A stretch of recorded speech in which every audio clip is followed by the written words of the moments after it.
Boa noite. Boa noite. Capital Paulista anuncia a quarta dose contra a Covid-19 em idosos acima de 70 anos. A aplicação do imunizante será a partir da semana que vem. Em Brasília, a oposição aciona STF, TCU e Ministério Público contra ministro da Educação. Em conversa gravada, Milton Ribeiro admite priorizar prefeitos encaminhados por pastores. Para conter preços, governo zera imposto de importação de etanol e de 6 alimentos. E governadores decidem prorrogar congelamento do ICMS sobre combustíveis por 90 dias. Bolsonaro reconhece inflação, mas diz que o povo é forte e volta a culpar governadores e guerra por escalada dos preços. A OMS diz que 500 mil de refugiados ucranianos precisam de apoio psicológico e psiquiátrico. Para secretário-geral da ONU, esta guerra não é vencível e só poderá ter fim com acordos de paz. No Dia Mundial da Água, reportagem mostra como está o processo de despoluição do Rio Pinheiros. E você vai ver essas e outras notícias no Jornal da Gazeta, que começa agora.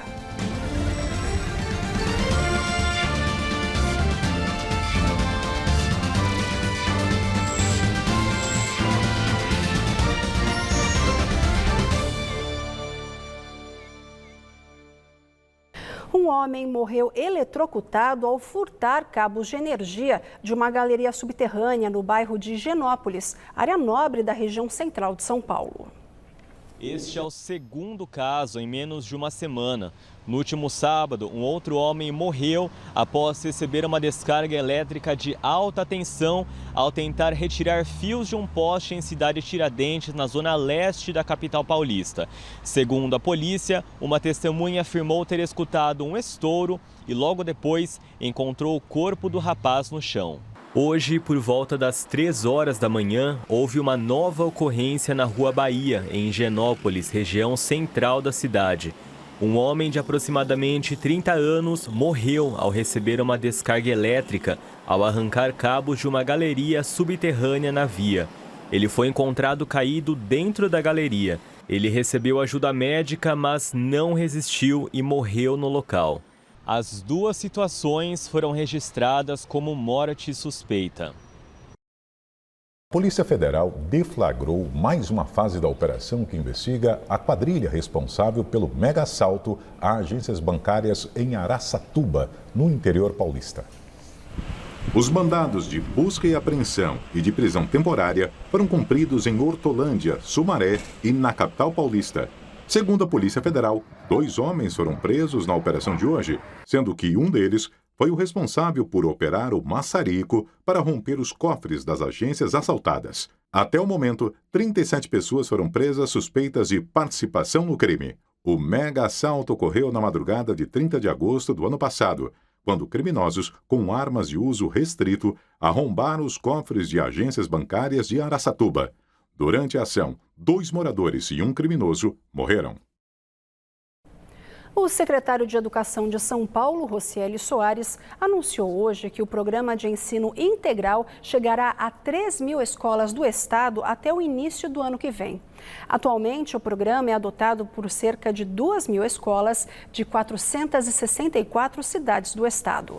Com a expansão, o programa passará a oferecer, no total, 1.400.000 vagas. No ensino integral, o tempo de permanência em sala de aula aumenta de 5 para 7 horas. A mudança faz parte do Plano Nacional de Educação. A cidade de São Paulo anunciou que vai aplicar a 4ª dose da vacina contra a Covid-19 em idosos com mais de 70 anos a partir da próxima semana.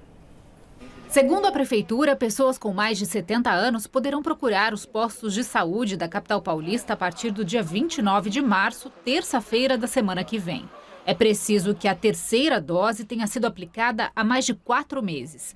A vacinação será feita com os imunizantes disponíveis no momento. Dos 556 mil idosos com mais de 70 anos que residem na cidade de São Paulo, 450 mil estão elegíveis para esse reforço. Além do documento de identificação, será preciso apresentar a carteirinha com o registro das doses recebidas. Na semana passada, idosos com mais de 80 anos começaram a receber a 4ª dose na cidade de São Paulo.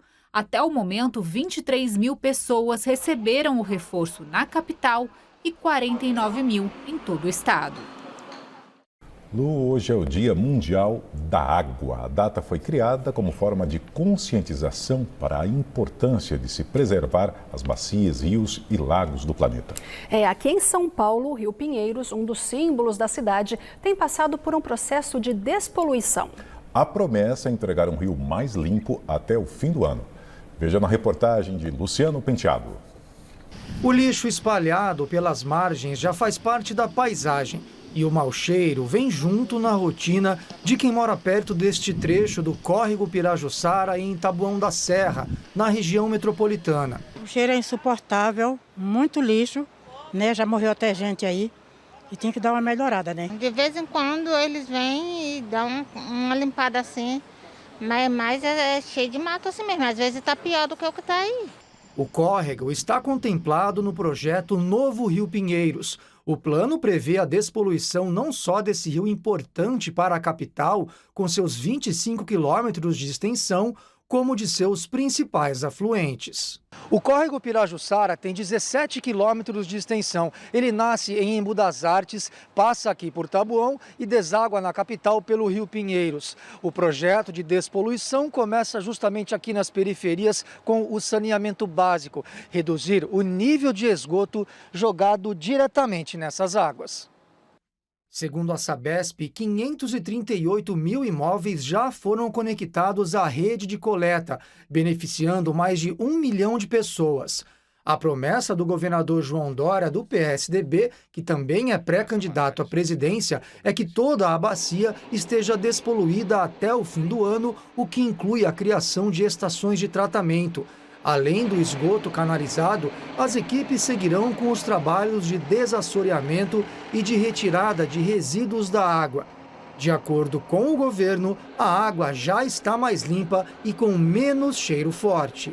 Com esse trabalho das ligações domiciliares e a remoção de 83% da carga orgânica, nós já removemos a questão do odor. Porém, nós vivemos no meio urbano. Aqui nós temos muitas partículas em suspensão que elas se depositam no solo e com as chuvas ela vem para o rio. É um rio urbano. Ele nunca terá água para beber ou para nadar. Nesta parte aqui do Rio Pinheiros, o projeto também prevê a construção ali de um deck de lazer com bares, restaurantes, lojas e até um mirante para a população. Essas obras foram anunciadas pelo governo no final de 2020 e a previsão é entregar tudo pronto em 2024. Contando o saneamento e essas obras de revitalização, o investimento anunciado é de 3,5 bilhões de reais. Um futuro moderno para um rio sinuoso antes cercado de fazendas e que, devido aos alagamentos frequentes, foi redesenhado até se tornar um dos lugares mais arrojados da capital. Próxima mudança, fazer jus à importância das marginais e acabar com o estigma de lugar sujo e mal cheiroso. Um rio que você pode conviver ao lado dele, ter prazer de praticar esporte ao lado dele, de passear, de fazer um piquenique, de usufruir as margens como se usufrui no interior. Só não poderemos nadar e beber a água, mas o rio terá total qualidade de ser inserido à paisagem urbana no sentido de ser utilizado e desfrutado por toda a população. Em áudio divulgado, o ministro da Educação, Milton Ribeiro, afirmou priorizar a liberação de verbas a prefeituras cujos pedidos foram negociados por 2 pastores. A revelação do jornal Folha de São Paulo causou reação imediata em Brasília e várias instituições foram acionadas para apurar as declarações. A reportagem é do nosso correspondente em Brasília, Afonso Marangoni. A Folha teve acesso a uma conversa entre Milton Ribeiro, prefeitos e 2 pastores, Gilmar Santos e Arilton Moura. Segundo a reportagem, mesmo sem ocupar nenhum cargo no governo, eles têm, ao menos desde janeiro de 2021, negociado com prefeituras a liberação de recursos federais. O dinheiro é destinado para obras de creches, escolas, quadras ou para a compra de equipamentos de tecnologia. Os recursos são geridos pelo Fundo Nacional de Desenvolvimento da Educação, órgão do MEC, controlado por políticos do Centrão. Na gravação, o ministro da Educação diz que a prioridade é atender primeiro os municípios que mais precisam e depois a todos os que são amigos do pastor Gilmar e afirma que a postura atende a uma solicitação do presidente Jair Bolsonaro do PL. O ministro, que também é pastor, indica haver ainda uma contrapartida, mas não dá detalhes. Não, o Gilmar. Obrigado. Que foi um pedido especial que o presidente da República fez para mim sobre a questão do Gilmar, apoio. Então, o apoio que a gente pede não é segredo, isso pode ser publicado. É apoio sobre a construção das igrejas. Segundo relatos de gestores e assessores feitos sob anonimato à Folha, os pastores negociam pedidos para a liberação de recursos a prefeituras em hotéis e restaurantes de Brasília. Depois entram em contato com o ministro Milton Ribeiro, que determina ao FNDE a oficialização do empenho, que é o primeiro passo da execução orçamentária, que reserva o recurso para determinada ação. O caso repercutiu imediatamente aqui no Congresso Nacional. Parlamentares críticos ao governo vão tentar aprovar a convocação do ministro para que ele explique a atuação na pasta de pastores sem vínculo com a administração pública. Congressistas acionaram o Tribunal de Contas da União e o Ministério Público Federal. Também foram apresentadas notícias-crime no Supremo Tribunal Federal. De acordo com a jornalista Mônica Bergamo da Folha, lideranças da bancada evangélica deram 24 horas para que o ministro explique os áudios, dizendo-se indignados por mal conhecer os pastores. Alguns líderes do segmento religioso que defendem o governo já pregam até a troca de comando no ministério. Em nota, o ministro da Educação afirmou que não cometeu irregularidades. Milton Ribeiro ressaltou que o presidente não pediu atendimento preferencial a ninguém, apenas solicitou que todos que procurassem o ministério fossem recebidos, inclusive as pessoas citadas na reportagem da Folha. Ribeiro ainda sinalizou que não pedirá demissão do cargo. Questionado sobre os áudios, o Fundo Nacional de Desenvolvimento da Educação e a presidência não responderam. Gilmar Santos e Arilton Moura também foram procurados, mas não se manifestaram. O Telegram bloqueou mais 2 perfis ligados ao blogueiro bolsonarista Alan dos Santos. O bloqueio em contas de Alan dos Santos vem após o Telegram ter se comprometido a combater as fake news e a desinformação. Na sexta-feira passada, o ministro Alexandre de Moraes chegou a mandar suspender o aplicativo, mas revogou a medida após o app cumprir as regras. Hoje, o presidente do Tribunal Superior Eleitoral, o ministro Edson Fachin, enviou aos representantes do aplicativo um novo ofício com um convite para uma reunião virtual na próxima quinta-feira, dia 24. O documento também propõe a adesão da plataforma ao Programa de Enfrentamento à Desinformação do TSE. O e-mail de Fachin foi encaminhado ao diretor executivo do Serviço de Mensagens, Pavel Durov, e ao escritório de advocacia contratado para representar a empresa no Brasil. No mês passado, o TSE assinou acordos com 8 plataformas digitais com o objetivo de combater a disseminação de desinformação durante as eleições. Assinaram o compromisso Facebook, Instagram, Google, Quai, TikTok, Twitter, WhatsApp e YouTube. Alan dos Santos é investigado pelo STF nos inquéritos que apuram a divulgação de notícias falsas e ataques a integrantes da corte e a atuação de uma milícia digital que atenta contra as instituições do país. No ano passado, o ministro Alexandre de Moraes determinou a prisão preventiva do blogueiro e que o Ministério da Justiça iniciasse o imediato processo de extradição. No entanto, isto não ocorreu. Alan dos Santos vive atualmente nos Estados Unidos. A Polícia Federal apura se funcionários do Ministério da Justiça teriam tentado interferir no processo de extradição do blogueiro. Em depoimentos, servidores apontaram uma suposta interferência da pasta. O YouTube anunciou uma atualização na política para combater fake news sobre as eleições brasileiras. Uma das medidas anunciadas é a remoção de vídeos com conteúdos falsos sobre as eleições de 2018. Segundo a plataforma, serão derrubados vídeos com informações falsas sobre fraude generalizada, erros ou problemas técnicos que supostamente tenham alterado o resultado de eleições anteriores. O Brasil registrou no ano passado 145 casos de violência não letal contra 230 profissionais da imprensa e de veículos de comunicação. Foram quase 3 casos por semana. A informação consta no relatório anual Violações à Liberdade de Expressão, elaborado pela ABERT, Associação Brasileira de Emissoras de Rádio e TV. A agressão mais comum foi a ofensa, com 89 vítimas. Depois, agressões físicas. 61 profissionais receberam chutes, pontapés, socos e tapas em 2021. Outros 43 foram vítimas de intimidações. O documento também traz informações do ranking mundial de liberdade de imprensa da Organização Internacional Repórteres Sem Fronteiras.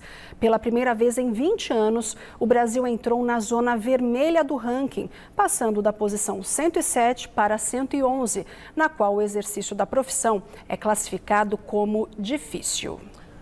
O Ministério Público Federal apresentou à Justiça uma ação por improbidade administrativa contra o presidente Jair Bolsonaro e a ex-secretária parlamentar da Câmara dos Deputados, Valderice Santos da Conceição, conhecida como Val do Açaí.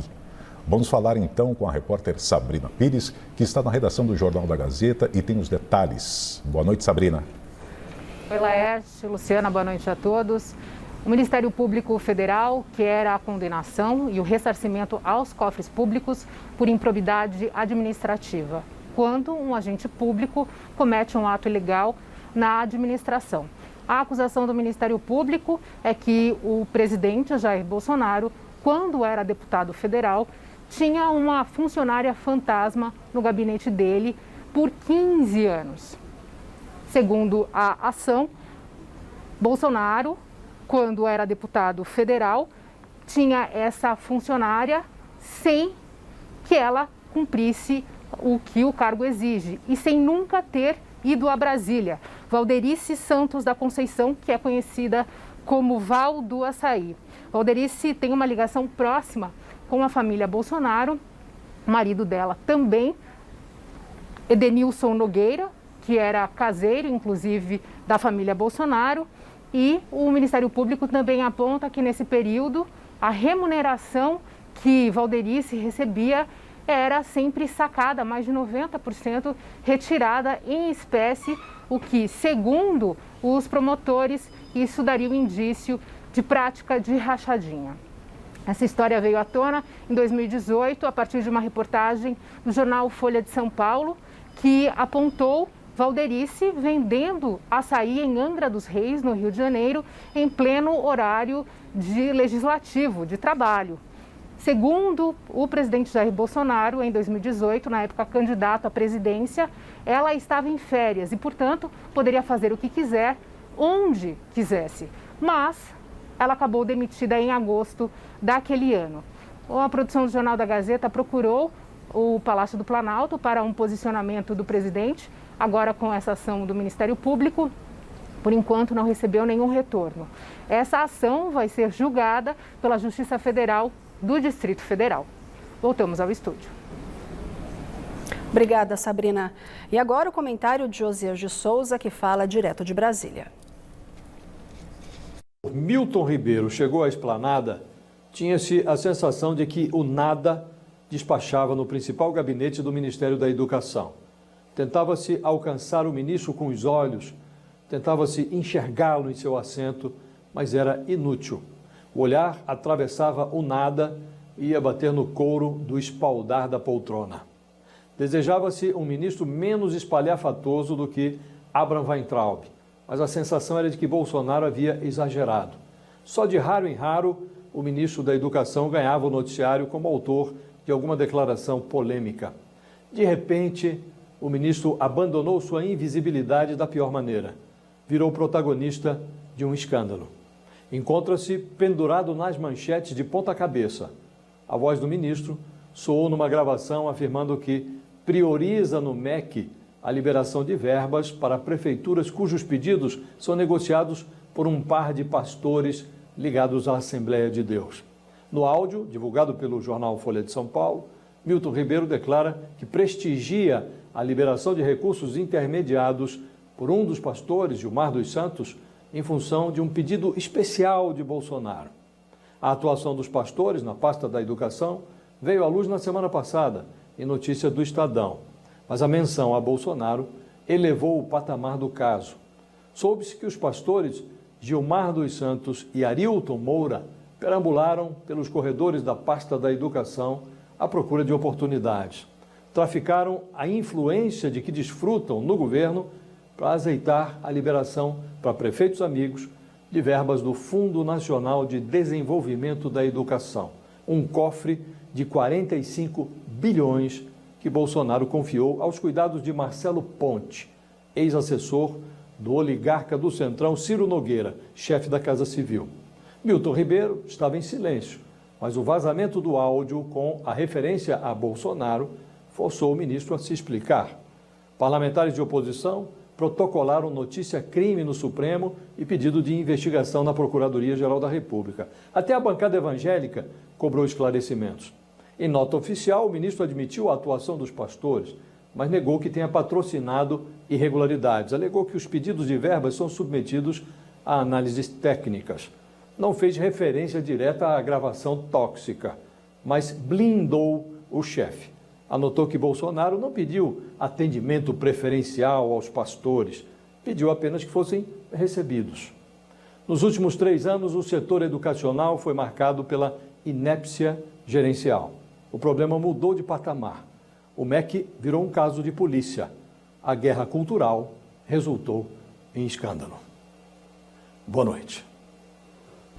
E vamos ao quadro Planalto em Foco com a comentarista Liliane Ventura. Quem vai ao supermercado, padaria, volta para casa indignado com os preços. A temida inflação chegou e não temos ideia quando ela irá embora. Pior que isso é ouvir que sua presença é mundial, mas que no Brasil ela é pior. Oi? Só para ajudar os desmemoriados. O Fecha Tudo e Economia, nós vemos depois, chegou cobrando seu alto preço. E para contribuir com o triste cenário financeiro, acompanhamos a guerra entre Rússia e a Ucrânia, que impacta diretamente na economia do mundo. Atento a tudo isso, o governo federal zerou, zerou até o fim de 2022 o imposto de importação de alimentos e também do etanol. E daí, Liliane? Explico. Essa medida significa que o preço do seu café, da sua margarina, o queijo, o açúcar, óleo de soja e macarrão não será alterado e ainda manterá a economia aquecida, preservando empregos. E por falar neles, o saldo em 3 anos é de mais de 3 milhões de novas vagas. Traduzindo, milhões de cidadãos tendo a indignidade de levar para casa o pão de cada dia, fruto do seu trabalho. É ou não é uma boa notícia? Boa noite. Se a burocracia já complica a vida do cidadão brasileiro, o estrangeiro enfrenta ainda mais obstáculos ao tentar regularizar documentações no país. Não está fácil tirar a CNH diante dos entraves que envolvem tanto o Detran quanto o Poupa Tempo aqui em São Paulo. Que são frequentes as queixas sobre a burocracia encontrada por estrangeiros que não conseguem tirar a Carteira Nacional de Habilitação Brasileira para dirigir no país. Algumas, como esta, chamam a atenção para a demora do processo, que neste caso continuou em aberto desde outubro de 2021 até o começo de março, sem explicação alguma. A resposta no site explica apenas que informações sobre CNH poderiam ser checadas no portal do Poupa Tempo. Outras afirmam que, mesmo com todas as taxas pagas e documentação entregue, o Departamento Estadual de Trânsito de São Paulo não forneceu a carteira e nem deu resposta sobre o que estaria faltando para a emissão. O condutor habilitado em outros países pode dirigir em território brasileiro com a carteira de habilitação de origem por até 6 meses, desde que o documento esteja dentro do prazo de validade. Após esse período, o motorista deverá solicitar a emissão da habilitação nacional. O problema é que muitos estrangeiros estão com dificuldades nesse processo. É o caso do Vitor. Ele é português, chegou no Brasil em agosto de 2019 e há mais de 1 ano e meio tenta tirar a CNH aqui. Na terceira vez que eu fui tentar fazer a retirada da CNH, eles informaram que ainda não tinha sido emitida por parte do Detran, que vários estrangeiros estavam com esse problema, que não era um caso só meu, e solicitaram para eu fazer a entrega de toda a documentação de novo. Eu agendei novamente para entregar toda a documentação no Poupa Tempo de Itaquera, na ala do Detran, me deram mais um protocolo para retirada de CNH um mês após. Nesse mês de fevereiro, quando eu fui pegar a CNH de novo, me informaram que ainda não tinha sido emitida. A resposta é sempre a mesma. Não há nenhuma pendência no caso dele. Porém, o documento ainda não foi emitido e até agora o Vitor não sabe o motivo. Já perdeu até uma oportunidade de emprego por não ter permissão para dirigir no Brasil. Eu quero passear, eu quero conhecer o Brasil e eu não tenho carro, então uma opção seria alugar um carro.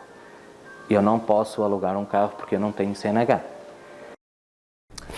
Agora à noite, o Poupa Tempo respondeu ao Jornal da Gazeta, que está em contato com o entrevistado na matéria, o português Vitor Martins Rodrigues, para informá-lo sobre pendências no processo. O serviço ainda alegou que ele terá que comparecer novamente ao posto localizado em Itaquera para a entrega de documentos. Por fim, segundo a nota emitida, tanto o Poupa Tempo quanto o Detran estão à disposição para prosseguir com o atendimento e concluir a solicitação. Por causa da alta dos preços dos combustíveis, os governadores resolveram manter em zero o imposto do etanol, da gasolina e do gás de cozinha. O congelamento do ICMS vai durar por pelo menos mais 3 meses. A medida já está valendo e acabaria no dia 31 de março. Mas hoje, os governadores se reuniram em Brasília e decidiram que o congelamento do ICMS vai seguir por mais 3 meses. O imposto sobre circulação de mercadorias e serviços estava zerado para gasolina, etanol e gás de cozinha desde novembro de 2021. Os governadores vão definir até quinta-feira um valor único do imposto para o diesel.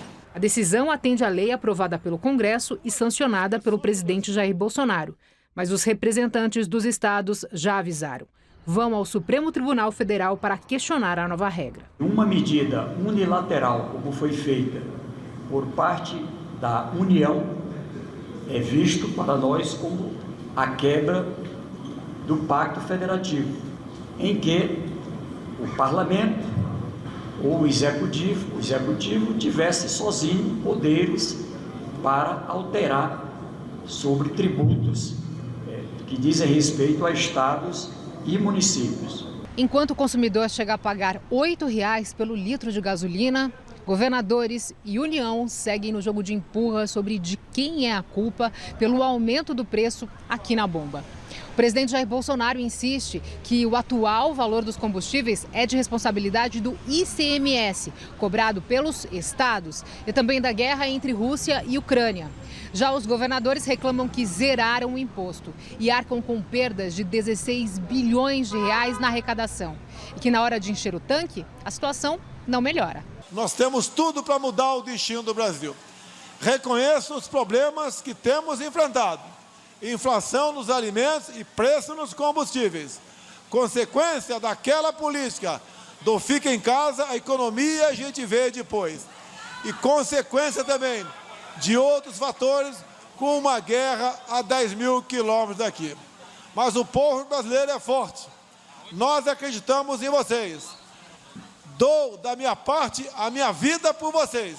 Se Deus quiser, brevemente voltaremos à normalidade. Com receio do desgaste político, o governo federal anunciou ontem que vai zerar o imposto de importação do etanol até o fim do ano. A decisão deve entrar em vigor amanhã, após ser publicada no Diário Oficial. Segundo o Ministério da Economia, a medida pode baratear a gasolina nas bombas de combustível em até 20 centavos por litro. E para cumprir o teto de gastos, o Ministério da Economia anunciou hoje um bloqueio de 1 bilhão e 700 milhões de reais em gastos públicos previstos para 2022. As áreas onde as restrições serão implementadas ainda não foram detalhadas. O governo disse que o bloqueio servirá para recompor despesas com pessoal que estavam subestimadas e também para elevar subsídios. No mercado financeiro, o dólar comercial manteve a queda e fechou o dia com desvalorização de 0,59%, cotado a R$ 4,91 na venda. O Ibovespa da Bolsa de Valores B3 encerrou o pregão em alta de 0,96% aos 117.272 pontos. E agora vamos ao comentário de economia com Denise Campos de Toledo.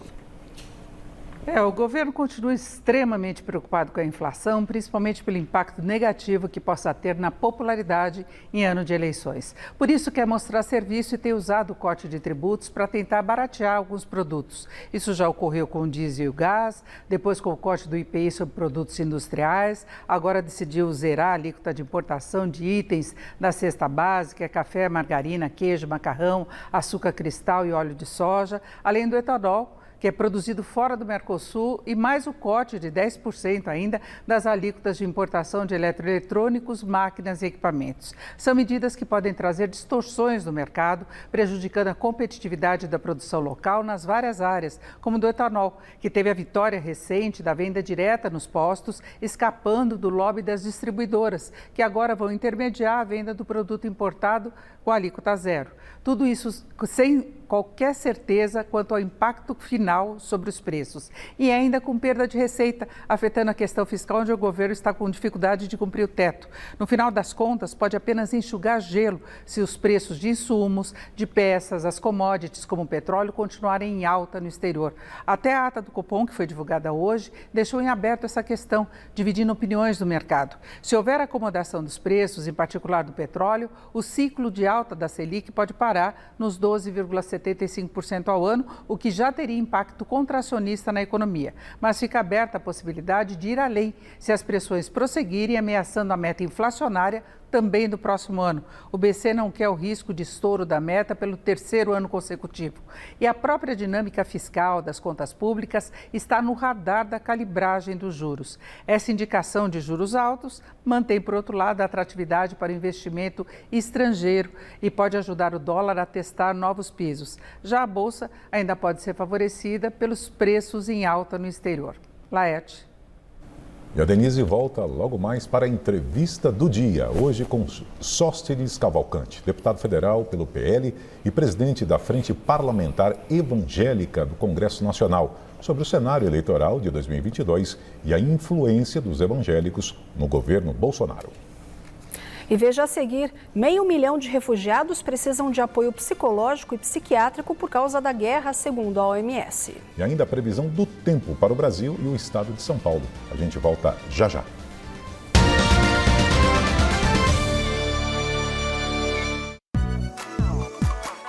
Você sabe qual é a diferença entre refeição livre e dia do lixo? Nesta quarta você descobre tudo sobre essas estratégias da dieta aqui no Você Bonita. Vamos mostrar uma novidade no tratamento para flacidez pós-parto. E na culinária tem uma comidinha conforto, carne de panela com farofa de sementes e oleaginosas. O Você Bonita é nesta quarta, 12:30.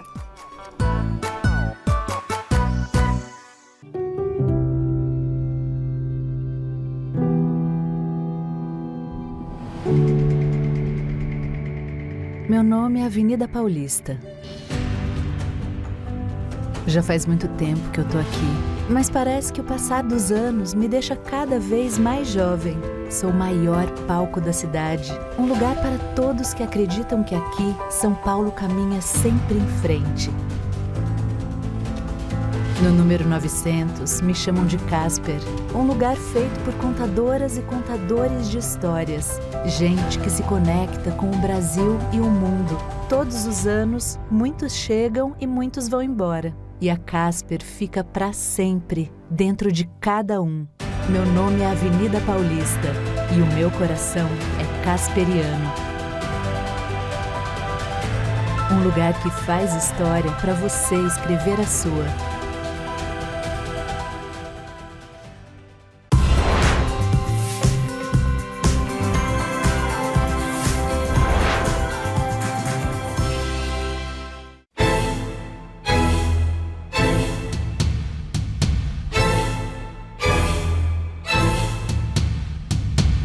Podcast Jornal da Gazeta, em aplicativos de celulares e nas plataformas digitais de áudio. Ouça nossos comentários de política e de economia, a entrevista do dia e especiais sobre os bastidores da notícia. Podcast Jornal da Gazeta, o bom jornalismo para você ouvir onde e quando quiser. O PCdoB está comemorando 100 anos. Sempre jovem, contemporâneo e cheio de esperança. O PCdoB marcou a história com suas lutas e hoje batalha para derrotar Bolsonaro e reconstruir o Brasil. Com o ímpeto revolucionário da classe trabalhadora e com os sonhos de felicidade do nosso povo, será possível conquistar uma nação soberana, democrática e socialista. PCdoB, 100 anos de amor e coragem pelo Brasil. Para deixar a sua manhã mais criativa, fique com o programa de artesanato mais completo da telinha. Com muitas dicas e técnicas que te ajudam até a fazer uma renda extra. Ateliê na TV, de segunda a sexta, 10h15 da manhã.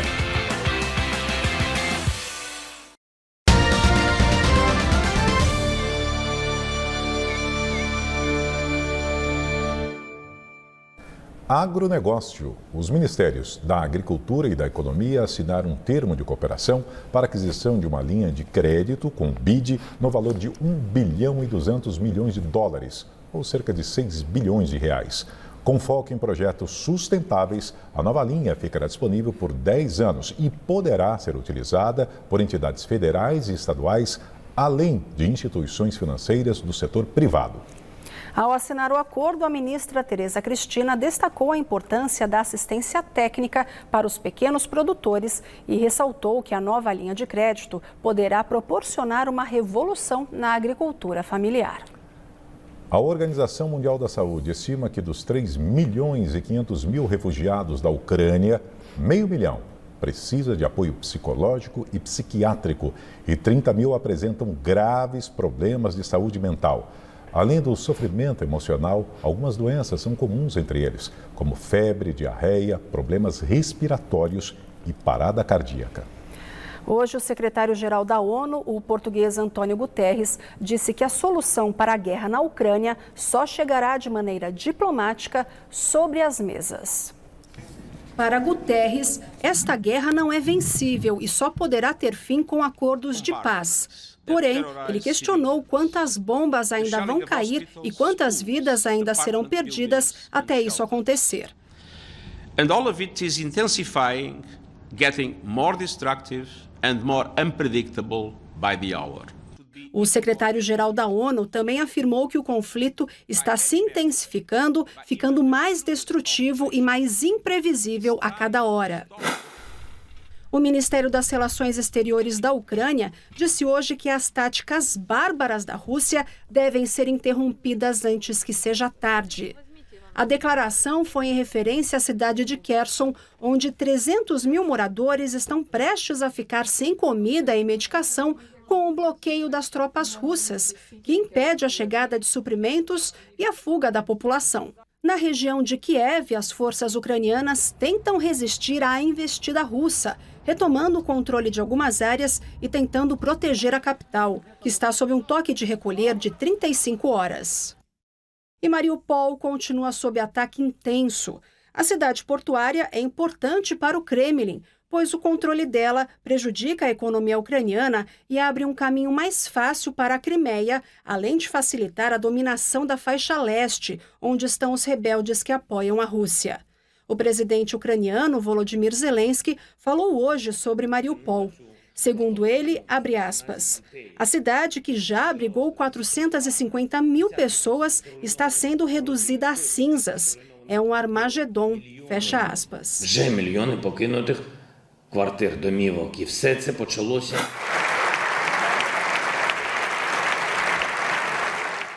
Pela manhã, Zelensky conversou com o Papa Francisco por telefone. Depois, discursou por videoconferência a parlamentares italianos. Ele se referiu aos russos como bárbaros que tentam chegar à Europa ultrapassando um muro que seria a Ucrânia. E pediu mais sanções sobre Moscou para pressionar o governo de Vladimir Putin a não buscar mercenários na Líbia para lutar no conflito. Um novo pacote de sanções deve ser anunciado na quinta-feira pelo presidente Joe Biden, segundo informou hoje a Casa Branca. Ele estará em Bruxelas para falar sobre a crise no leste europeu com outros líderes. Ontem, Biden disse ser possível que a Rússia realize um ataque químico ou biológico e que as empresas americanas devem se proteger para um grande ciberataque russo. O Ministério das Relações Exteriores da Rússia declarou que os laços bilaterais estão à beira do colapso.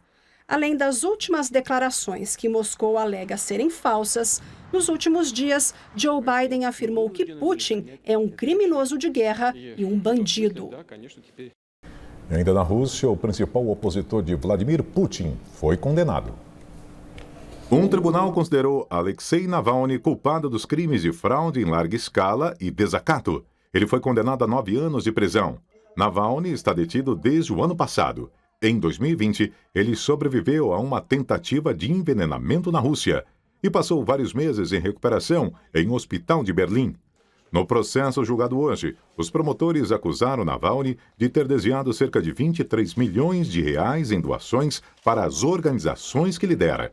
Uma delas é a Fundação do Opositor, que, entre outras atividades, realizava protestos frequentes contra o presidente Vladimir Putin.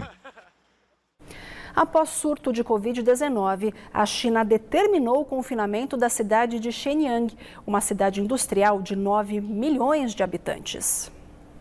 Shenyang é um polo industrial e abriga uma fábrica da BMW. A cidade registrou hoje 47 contágios de Covid-19. As autoridades ordenaram que os moradores permaneçam em casa e anunciaram que não poderão sair à rua sem um resultado negativo de um teste feito nas 48 horas anteriores. Nesta terça-feira, a China registrou mais de 4.700 casos, uma onda de contágios que virou um teste para a estratégia Covid-0 do governo. Várias cidades do país estão em lockdown para tentar conter a alta de infecções. Hora da previsão do tempo aqui no Jornal da Gazeta. Pois é, o dia hoje foi bem ensolarado aqui em São Paulo, né, Laerte? Mas com um ventinho gelado em alguns momentos do dia, né? Então vamos conversar com a Fernanda Azevedo, que já está aqui, sobre esses primeiros dias de outono. Boa noite, Fê. Essa estação chegou e parece que virou a chavinha, né? Pois é, né? Tá diferente o ar desde domingo, né? Pois foi um dia daqueles bem típicos do outono, céu azul, poucas nuvens, frio de madrugada e aí as temperaturas subindo à tarde. Aliás, essa madrugada que passou foi a mais fria do ano até agora. 15,7 graus lá no Mirante de Santana e à tarde fez 27, quase 12 graus de diferença. Esses dias de grande amplitude térmica vão continuar. Amanhã, mínima de 16, máxima de 29. Na quinta, a diferença até aumenta com a mínima de 17, máxima de 31, amplitude de 14 graus. E na sexta, o calor é que aumenta, a máxima de 32 e uma pancadinha de chuva à tarde. E vai chover cada vez menos. E isso é esperado nessa época do ano. O retrato dos nossos principais reservatórios de água no Dia Mundial da Água. O Cantareira hoje tem 45,3% de volume. No comecinho do verão, lá em dezembro, tinha bem menos, 25,5%. O Alto Tietê hoje 58,7%. 39,7% em dezembro, lá no começo do verão.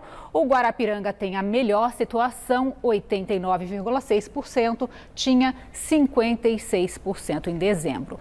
Mesmo com volumes em alta, o sinal ainda é de alerta, pois estamos apenas no início do período seco no Sudeste, que deve se estender até setembro e outubro. Certo, Fernanda. Em compensação, né, algumas regiões do país ainda sofrem com excesso de chuvas, né? É verdade. A gente mostrou ontem a situação lá de Petrópolis, na região serrana do Rio de Janeiro. As buscas por desaparecidos continuam. Subiu para 6 o número de vítimas fatais das chuvas de domingo e 2 pessoas ainda são procuradas pelas equipes de salvamento. Foi o maior índice pluviométrico já registrado na história da cidade em um período de 24 horas, 534 milímetros de chuva. Amanhã a chuva para em todo o estado do Rio de Janeiro, em todas as áreas em amarelo no mapa. Além do Rio de Janeiro, inclui também São Paulo, Goiás, Minas Gerais, interior da Bahia. A previsão para grandes acumulados no norte do Espírito Santo, no sul da Bahia, aliás, em todo o litoral nordestino. E áreas em azul, lá no Rio Grande do Sul, tem chuva forte nesta quarta-feira por causa da formação de uma frente fria. E o Observatório Espacial Eller-Jung de Taquara, na região metropolitana de Porto Alegre, registrou uma chuva de meteoros na noite de segunda-feira. Um deles, ao entrar em contato com a atmosfera, explodiu 2 vezes. Foi por volta de 10h30 da noite e, segundo especialistas, o meteoro se desintegrou após as 2 explosões. Sorte de quem presenciou ao vivo lá nos céus. Bom, eu fico por aqui, desejo boa noite de outono, mais fresquinha para vocês. Oba, ótima noite, então. Obrigado, Fernanda. Obrigada, boa noite. Boa noite. E a seguir, na entrevista do dia, Denise Campos de Toledo conversa com Sóstenes Cavalcante, deputado federal pelo PL e presidente da Frente Parlamentar Evangélica do Congresso Nacional, sobre o cenário eleitoral de 2022 e a influência dos evangélicos no governo Bolsonaro. A gente volta daqui a pouquinho.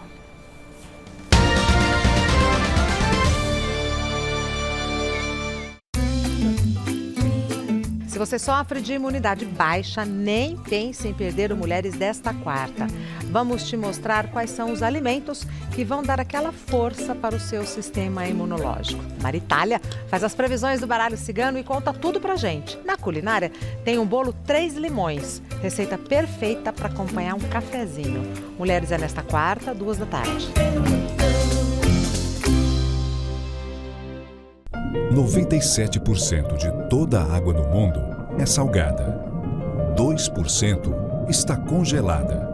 E apenas 1% está disponível para consumo. Se nada mudar, até 2050, mais da metade da população mundial será atingida pela escassez de água. O futuro e o equilíbrio da vida dependem da preservação da água. Faça a sua parte. Preserve. Economize. 22 de março, Dia Mundial da Água. Uma campanha TV Gazeta.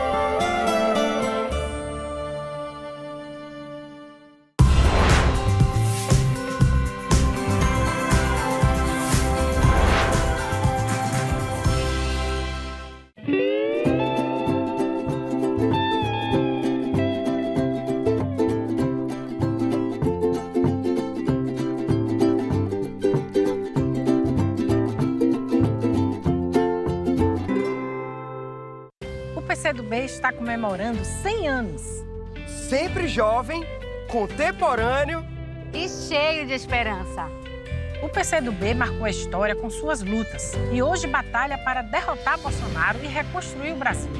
Com o ímpeto revolucionário da classe trabalhadora e com os sonhos de felicidade do nosso povo, será possível conquistar uma nação soberana, democrática e socialista. PCdoB, 100 anos de amor e coragem pelo Brasil. Você sabia que não é preciso estar em um lugar silencioso para meditar? Nesta quarta, o Revista fala mais sobre isso e ainda te conta quais são os benefícios da meditação. Tem muita fofoca quente por aqui.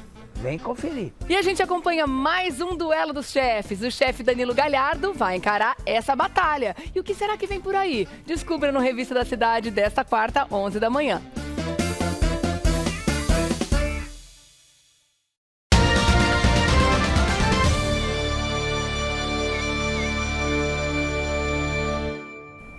Hora da entrevista do dia com Denise Campos de Toledo. E vamos falar agora sobre o cenário eleitoral de 2022 e a influência dos evangélicos no governo Bolsonaro. Eu converso com Sóstenes Cavalcante, que é deputado federal e presidente da Frente Parlamentar Evangélica no Congresso Nacional. Deputado, boa noite. Boa noite, Denise. Boa noite a todos os telespectadores, internautas. É uma alegria estar com vocês. Bom, o senhor assumiu recentemente a Frente Evangélica no Congresso, com várias pautas sendo propostas, a questão da família, algumas pautas que são defendidas pelo governo Bolsonaro. Agora, eu queria começar falando com o senhor a respeito de um dos destaques do noticiário aí desde ontem, que é a posição do ministro da Educação, que ele seguiria recomendações de 2 pastores para a liberação de recursos, inclusive exigindo dos municípios uma contrapartida de construção das igrejas. Eu queria saber se o senhor já falou com o ministro a respeito disso, ele que também é evangélico, não é? E qual poderia ser o envolvimento do presidente Bolsonaro, que é uma coisa que ficou em aberto nessa gravação que nós tivemos, não é?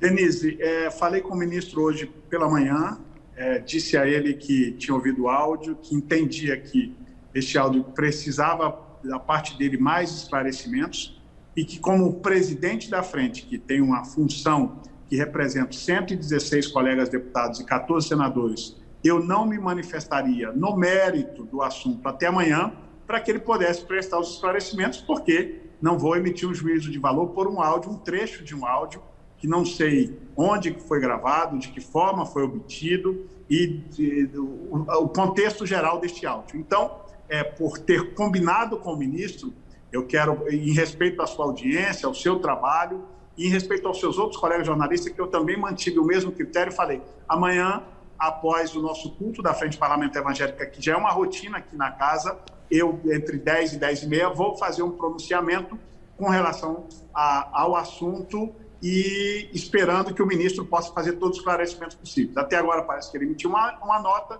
eu não sei se todos os esclarecimentos que ele quer prestar à nação é só nessa nota, se terão outros esclarecimentos a serem feitos, eu vou aguardar e amanhã emitirei uma opinião no mérito deste assunto. Agora, deputada, é um ponto que sempre chama a atenção, é essa relação que o presidente Bolsonaro tem com os evangélicos. Ele já fez uma indicação para o Supremo Tribunal Federal, antecipando que seria alguém terrivelmente evangélico, e depois veio essa indicação, não é, de André Mendonça para o STF. Depois o próprio ministro disse que não era terrivelmente evangélico, não é? Mas nós tivemos recentemente também um encontro no Palácio do Alvorada, em que além de deputados, de senadores, de ministros, estavam 24 pastores. Na ocasião, o presidente disse que ele dirige a nação para o lado que os senhores assim desejarem, se referindo aos pastores. Nós estamos no Estado laico. O senhor acha que é correto você ter essa relação toda entre o governo e os evangélicos? Primeiro, dizer que o Estado laico não é um Estado que persegue as religiões, e sim respeita a todas as religiões e aqueles não religiosos. Isso é um Estado laico. Logo, dizer que é natural que um presidente que foi eleito e a sua principal base de sustentação eleitoral são os 63 milhões de evangélicos que existem no país. E é claro, a todo o Brasil, que a principal base política do presidente são os militares, que são a força bélica e a força de proteção do Estado, à luz da nossa Constituição. Eleitoralmente, os evangélicos são os que mais representam, e o agronegócio. Esse é o tripé que elegeu o presidente Bolsonaro. Nós tínhamos até então um governo de esquerda que quem representava, quem ocupava esses espaços da grande mídia, quem ocupava os espaços de governo eram sindicalistas, ateus, comunistas, e nenhum problema quanto a isso. Agora, porque chega um governo que tem um apoio eleitoral de um outro segmento, a gente não pode ser visto com olhar de preconceito. Lógico que tudo que for republicano, tudo que for exercício de cidadania, é um direito de também cidadãos evangélicos que contribuem com seus impostos, que temos o exercício da nossa cidadania no Brasil,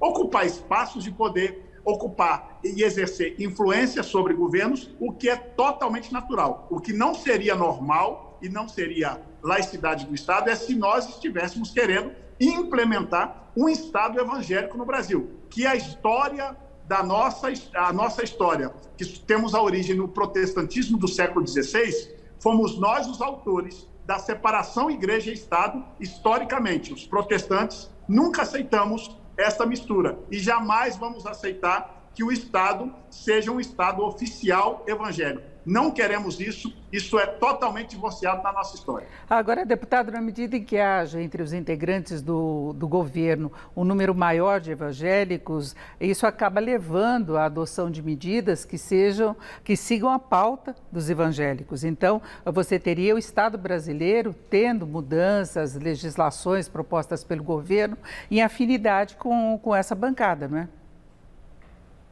Isso é natural da democracia.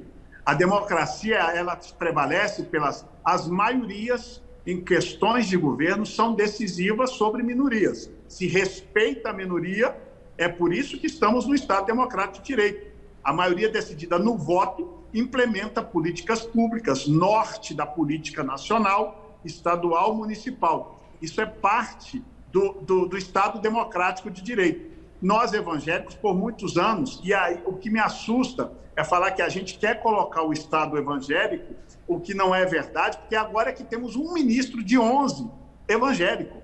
Estranhamente, nós somos 30% da população. Por que não temos ao menos 3 ministros no STF evangélico? Isso é que deveria produzir um estranhamento à sociedade brasileira. Não seria termos um ministro evangélico, ao contrário, deveríamos ser 3. Nós deveríamos ser deputados federais de 513, se fôssemos, conforme os dados de IBGE dizem que somos 30%, deveriam ser 150 deputados, não 116 como somos hoje. Então, ou seja, a sociedade brasileira que está numa migração na questão religiosa. Anteriormente, havia uma maioria católica. Hoje, diz os dados estatísticos que em 2030 devemos ser um país majoritariamente evangélico. É natural que os evangélicos ocupem também os espaços de poder. Isso é sociológico. Isso é consequência natural do crescimento do segmento evangélico. Eu não estava me referindo apenas a ministros do Supremo, mas também à composição do Ministério do governo Bolsonaro, que tem vários representantes aí dos evangélicos e de várias igrejas evangélicas. Agora, em relação às pautas, como é que fica a posição da frente evangélica diante da defesa do armamento, que é feita pelo governo como uma das pautas principais dele, uma das principais propostas, e agora a questão da liberação dos jogos? Vamos lá. A questão da liberação dos jogos é uma pauta que une 95% da bancada. Somos totalmente contrários à legalização dos jogos, assim como o presidente Bolsonaro também o é. Entretanto, a gente tem que reconhecer que temos, no mínimo, 3 ministros que já tiveram declaração pública, o ministro Ciro Nogueira da Casa Civil, o ministro Paulo Guedes e o ministro Gilson do Turismo, que são favoráveis à legalização. O que eu digo que, neste quesito, o governo Bolsonaro está minado ideologicamente, no quesito legalização de jogos de azar. A questão da pauta de armas, não há um consenso majoritário da bancada evangélica. A bancada se divide muito nesse assunto. Tem muita gente que é favorável, como eu sou favorável ao direito de porte do cidadão que quiser ter. Já a posse, defendo o direito à posse de qualquer cidadão de bem desse país, se quiser ter uma posse, que eu tenha. O porte, eu já acho que isso deve ser um pouco mais controlado pelo Estado. É uma opinião pessoal minha, eu não estou falando em nome da bancada.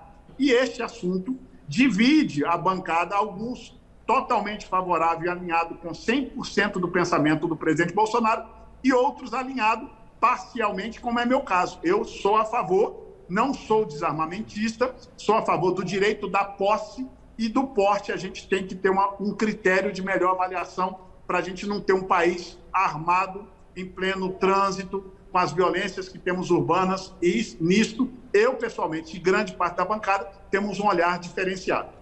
Deputado, temos apenas um minuto. Eu queria lembrar em relação a outras candidaturas, por exemplo, Moro tem um representante da área evangélica que disse, inclusive, que o presidente Bolsonaro sucumbiu ao pecado e o PT está formando núcleos evangélicos em 21 estados e quando o Lula estava no governo ele tinha apoio de parte dos evangélicos. O senhor vê alguma dificuldade pela frente no caso de o presidente Bolsonaro não ser reeleito?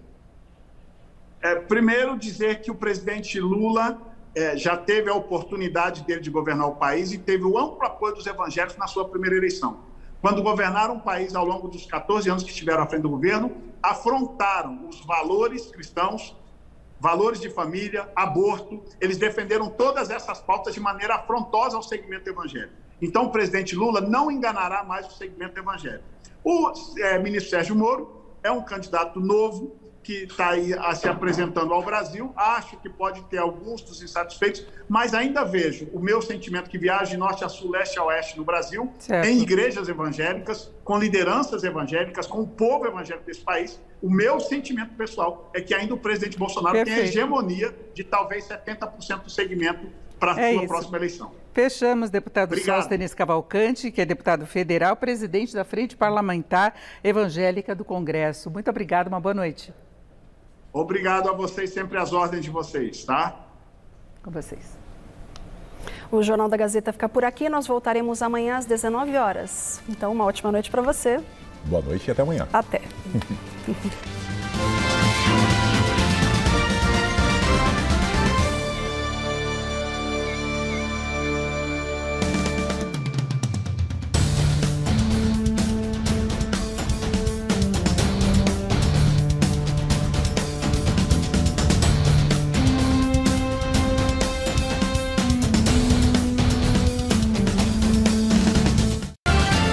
Jornal da Gazeta. Oferecimento Casper, um lugar que faz história para você escrever a sua